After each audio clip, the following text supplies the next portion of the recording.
Welcome to the market money magnet guys.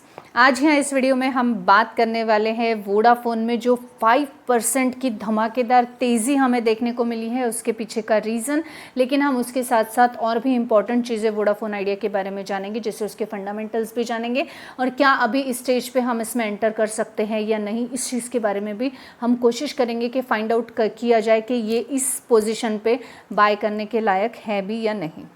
सबसे पहले आप यहाँ पे देख सकते हैं कि जो वोडाफोन आइडिया है इसमें आज करीबन 4.89% की तेज़ी हमें देखने को मिल रही है। ड्यूरिंग द मार्केट ये 5% की थी, at the closing of the market ये 4.89% पे सेटल हुई है।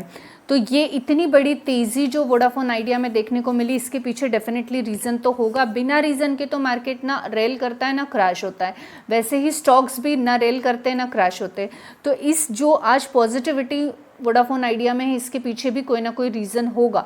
अब सबसे पहले तो मैं आपको बता दूं, रीज़न रिपोर्ट के थ्रू है तो हम ये नहीं बोल सकते इट्स 100% श्योर, पर रिपोर्ट के थ्रू आने वाले रीजंस पर भी आज मार्केट ने 5% की पॉजिटिविटी दिखाई है। अब ये क्यों दिखाया है हम ये भी जानेंगे, क्योंकि हिस्ट्री इटसेल्फ रिपीट हो सकती है, ये वोडाफोन आइडिया के साथ हो सकता है। सबसे पहले हम जानते हैं कि रीजंस रहा क्या है। वोडाफोन आइडिया के इस तेज़ी के पीछे जो मोस्ट इम्पॉर्टेंट रीज़न बताया जा रहा है वो रीज़न रहा है वोडाफोन आइडिया का जो ड्यू है एजीआर का, वो एजीआर ड्यू को गवर्नमेंट कंसिडर करेगी। यहाँ पे आप पढ़ सकते हो, government considers relief on 84,000 crore AGR due.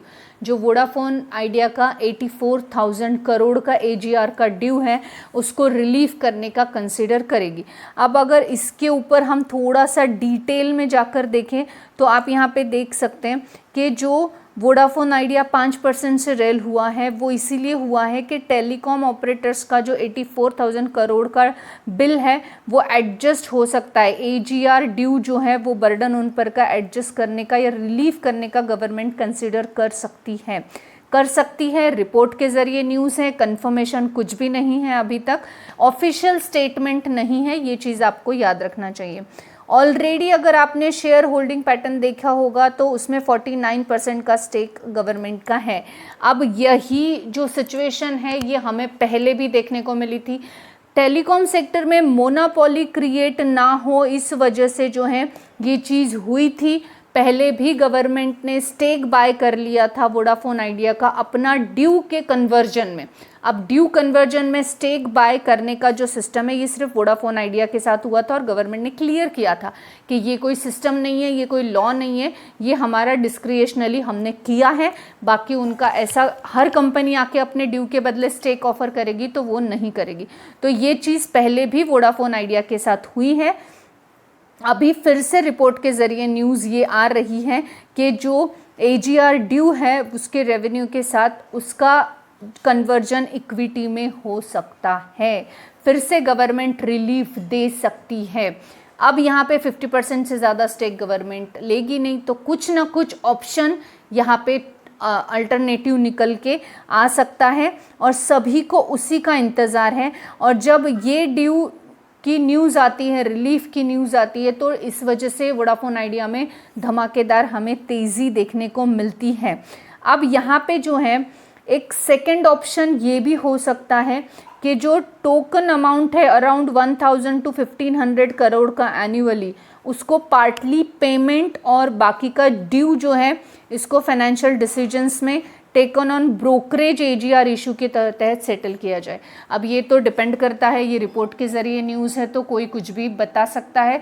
Confirmation हमें अभी तक नहीं है ऑफिशियली, तो हम इसको ऑफिशियल न्यूज़ को नहीं कंसिडर करेंगे। लेकिन रिपोर्ट के ज़रिए न्यूज़ ज़्यादातर ऑफिशियल कंफर्मेशन के पहले आ जाती है और उसके बाद ऑफिशियल कंफर्मेशन भी हमें देखने को मिलता है। तो बेसिकली वोडाफोन आइडिया के तेज़ी के पीछे का जो सबसे बड़ा रीज़न है 5% तेज़ी के, वो यही है कि गवर्नमेंट कंसिडर करेगी रिलीफ देने का 84,000 करोड़ के एजीआर ड्यू का। अब गवर्नमेंट ऐसा क्यों करेगी?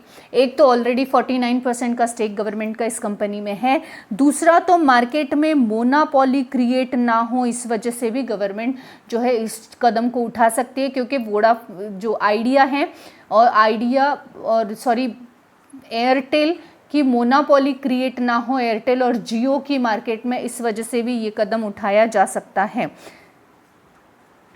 यहाँ पे अगर हम वोडाफोन आइडिया के फंडामेंटल्स एक बार चेक करें तो मार्केट कैप 74,432 करोड़ का देखने को मिलता है, आरओसी निगेटिव में है, डेप्थ यहाँ पे आप देख सकते हैं बहुत ज़्यादा देखने को मिल रहा है, पेट्रोस्की स्कोर के हिसाब से लॉन्ग टर्म के लिए फिट है, अर्निंग पर शेयर निगेटिव में है, यहाँ पे फेस वैल्यू 10 का है और इन्वेंट्री 1 करोड़ की होने के साथ साथ करंट असेट 31,040 के हैं। फंडामेंटल्स डेफिनेटली बहुत ज़्यादा डरावने हैं, लेकिन फिर भी एक चीज़ याद रखिए, मैनेजमेंट अच्छा है और पूरी कोशिश कर रहा है कि किसी तरह से ये जो डेप है इसको क्लियर किया जाए, क्योंकि इसको क्लियर किए बिना यहाँ पे पॉजिटिवली कोई चीज़ होना वोडाफोन आइडिया में थोड़ी सी मुश्किल यहाँ देखने को मिलती है। यहाँ पे अगर आप रिजर्व्स की बात करेंगे तो रिजर्व्स आप देख सकते हैं, कंपनी की रिजर्व्स माइनस में देखने को मिल रहे हैं, कंपनी पे बोरोइंग कंसिस्टेंसी से बहुत ज़्यादा है। प्रॉफिट एंड लॉस अकाउंट को भी चेक करें तो सेल्स जो है ये सेल्स यहाँ पे ग्रोइंग देखने को डेफिनेटली मिल रहे हैं, सेल्स बढ़ रहा है, लेकिन यहाँ पे जो बोरोइंग है कंपनी पे, वो बोरोइंग ही कुछ भी सूचने नहीं दे रहा इन द सेंस बोरोइंग ही पे करते उन लोगों को प्रॉफिट ही नहीं बच पा रहा है, आप यहाँ देख सकते हो। उस वजह से कंपनी का प्रॉफिट भी निगेटिव में हमें देखने को मिलता है, नेट प्रॉफिट यहाँ पे देखिए नेट प्रॉफिट भी निगेटिव में देखने को मिलता है, अर्निंग पर शेयर भी निगेटिव में है। अब अर्निंग पर शेयर निगेटिव में तो डिविडेंड कंपनी कहाँ से दे? यहाँ पर अगर आप शेयर होल्डिंग पैटर्न को भी चेक करेंगे तो शेयर होल्डिंग पैटर्न में प्रमोटर का होल्डिंग कम हो रहा है, यहाँ पे एफआईएस जो है ये भी कम हो रहे हैं, बट फिर भी 6.56% के हैं, डीआईएस भी स्लाइटली कम ही हुए हैं, गवर्नमेंट का स्टेक बढ़ चुका है 49.2% हो चुका है और पब्लिक का स्टेक से 15% है, पब्लिक भी यहाँ से कट हो रही है। तो बेसिकली कंपनी मेहनत तो कर रही है, कोशिश तो कर रही है कि अपने डेप को रिकवर करे, जो वो सेल्स बढ़ रहे हैं उनके डे बाय डे उसमें से वो प्रॉफिट जनरेट नहीं कर पा रही है, क्योंकि सेल्स में जो भी पैसा आ रहा है उनको जो उनका डेप है इसको रिपेमेंट में ही वो ख़त्म हो रहा है। इस वजह से कंपनी का फ़िलहाल जो पोजीशन है ये डेफिनेटली बहुत नाजुक देखने को मिलता है। लेकिन अगर ये जो न्यूज़ है कि वोडाफोन आइडिया का शेयर जो है गवर्नमेंट कंसिडर कर रही है रिलीफ ऑन 48,000 करोड़ एजीआर ड्यूज़ को, अगर ऐसा होता है कि गवर्नमेंट 84,000 करोड़ के एजीआर ड्यूज़ को कंसिडर करके कुछ रिलीफ देती है कंपनी को, तो हम बोल सकते हैं कि वोडाफोन आइडिया में हमें अच्छी रैली एक देखने को मिल सकती है आने वाले समय में, क्योंकि ये जो कंपनी स्ट्रगल कर रही है अपने ड्यूज़ की वजह से, वहाँ पे रिलीफ मिलता है तो एक अच्छी रैली जो है वोडाफोन आइडिया में देखने को मिल सकती है। थोड़े अच्छे क्वार्टर रिजल्ट भी आ सकते हैं, क्योंकि तब सेल्स का रेवेन्यू में जनरेट जो कन्वर्जन है वो हो सकता है, प्रॉफिट में कन्वर्जन हो सकता है, लेकिन अभी सेल्स बढ़कर कोई फ़ायदा उनको दिखाई नहीं देता। अब अगर हम बात कर ले कि वोडाफोन आइडिया में इस समय हम एंटर कर सकते हैं क्या, तो आप पेनी स्टॉक्स के पीछे बहुत पैसा डेफिनेटली लगाते हैं और लॉस भी कर जाते हैं, लेकिन यहाँ पे 49% स्टेक का इस स्टॉक में ऑलरेडी है, यानी करीबन 50% का स्टेक है, और जो मैनेजमेंट है ये भी कंसिस्टेंसी से कोशिश कर रही है, ऐसा नहीं कि मैनेजमेंट ख़राब है। जो टेलीकॉम सेक्टर है इसमें भी हम बोल सकते हैं लिमिटेड कॉम्पिटिटर है, जो है वो बहुत तगड़े हैं नो डाउट, लेकिन फिर भी यहाँ पे बहुत लिमिटेड कंपनियां हैं, लिस्टेड तो सिर्फ हमें 2 ही देखने को मिल रही है, तो लिस्टेड कंपनियों में भी 2 ही कंपनियां हैं।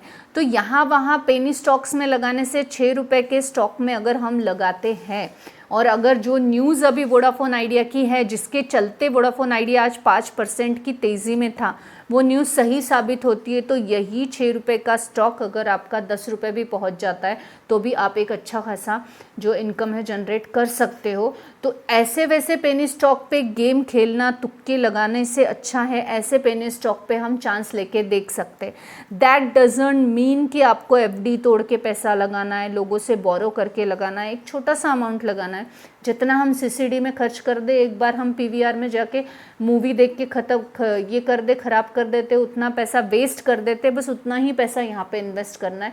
छोटा सा अमाउंट लगाना है। छोटे से अमाउंट में से अगर आपका नुकसान हुआ भी तो आपको ऐसे लगना चाहिए कि हाँ चलो मैंने कॉफ़ी पिया था, उतना पैसा मेरा वहाँ पे वेस्ट हुआ है। बट यहाँ पे 49% गवर्नमेंट का स्टेक है और ये चीज़ पहले भी हुई है, तो हो सकता है इस बार भी कुछ रिलीफ 84,000 करोड़ की जो रिलीफ की बात हो रही है, 83,000 करोड़ की वो रिलीफ मिल जाए। और मिलने के बाद 6 रुपीज़ का स्टॉक अगर रेल कर जाए आपका, तो यही स्टॉक आपको 10 रुपीज़ के हिसाब से भी रिटर्न दे दे, तो बहुत रिटर्न यहाँ पे बन के मिल जाते। इधर उधर के छोटे मोटे पेनी स्टॉक से तो ऐसे पेनी स्टॉक पे हम पैसे लगा के रिस्क ले सकते हैं।